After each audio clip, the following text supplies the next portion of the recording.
You ready? You feel like you answered some of your critics last week? I'm not. I couldn't tell you because I don't know who my critics are. So again, I don't give it much attention. Give them much attention. So just worried about on a weekly basis trying to perform good enough to help us get the W. Well, last week you said you wanted to let it rip. You had a Yeah. 44-yard strike, then you have a couple long passes that Mhm. don't get caught. A little catchable. Yeah. Do you feel like you let it rip? Do you feel like you met your goal? Yeah.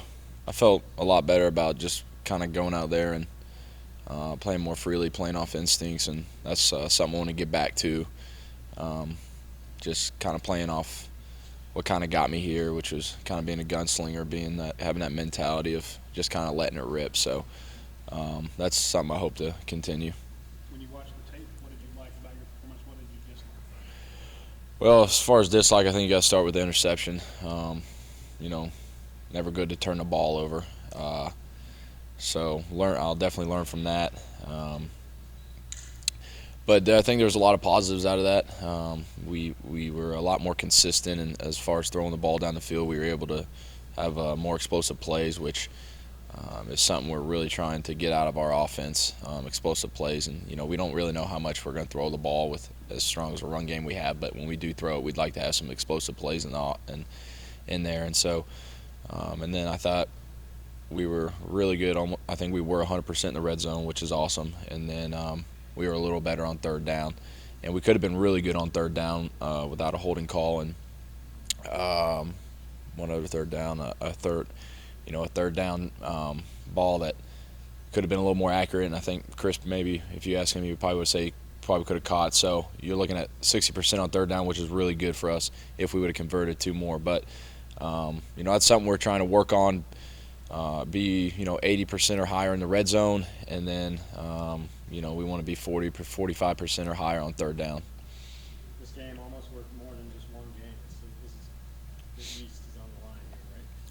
Yeah, it is. I think they're undefeated in the East. We have a loss, obviously, and if we don't get this one done, then you're really you become behind Missouri, and kind of just waiting for them to kind of mess up, which is not a good place to be. So we're definitely preparing like this is our championship game.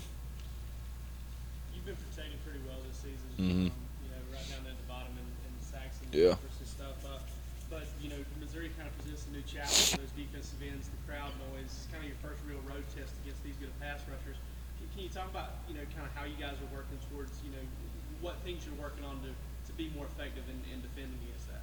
Right. I mean, I think you just got to be disciplined as far as your technique up front, and staying true to your fundamentals. These guys are good, and so they're going to have plays where they may get a sack or they may get a tackle for loss. Most guys that are this talented don't go a game without making a big play here and there. But if we get a sack, we got to be able to respond, and we got to be able to limit those big plays. And I don't think it's necessarily you go into the game thinking that you're going to completely eliminate a great pass rush and a great defense like that. They're going to make their plays too, but I don't think one statistical category ever has a big effect on the game. I think it's all of them combined. So, if we can stay out of penalties that cause us to be in second and third and long, if we can stay away from giving up big sacks, stay away from turnovers, then I think all those things combined will give us a really good opportunity at winning. I believe you redshirted, right? The last time you guys went to Missouri? I think that was my retro year. But you made the trip, right? Right, yeah. What can you draw from that? What can you kind Yeah, I mean, it was definitely surprised me of how it was like an SEC environment. Those people love their football up there, and it was loud and it was rocking. And so I know that was their first SEC game, but they're having another terrific year, and they're defending SEC East champs. So that team has a lot of pride, and there's a lot of really good players on that team, especially on that defense. So we're expecting nothing but their best shot, and we got to give them our best shot too. As a team leader, how do you keep your guys focused off the field on the ultimate goal, especially when you have, like when you lose a teammate or outside distractions? How do you guys come together? Well, we we try to stay as focused as possible. I know it's hard with social media and stuff. I know not everybody takes a leave of absence from social media, but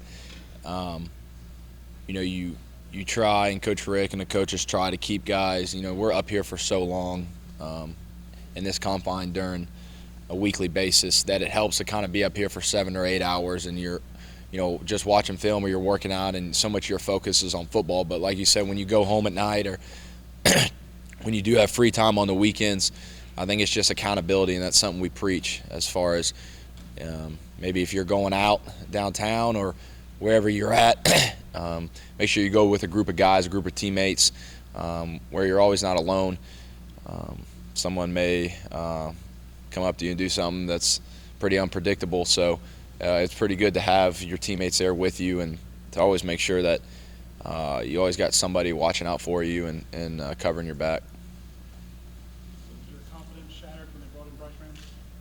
No, it was not. Talk about that a little bit. You have a situation where you bring in another quarterback. Mm-hmm. It's not common, but everywhere else on the field, Mark Rick's made the point that you bring in a second backups Mm-hmm. play every other position except quarterback.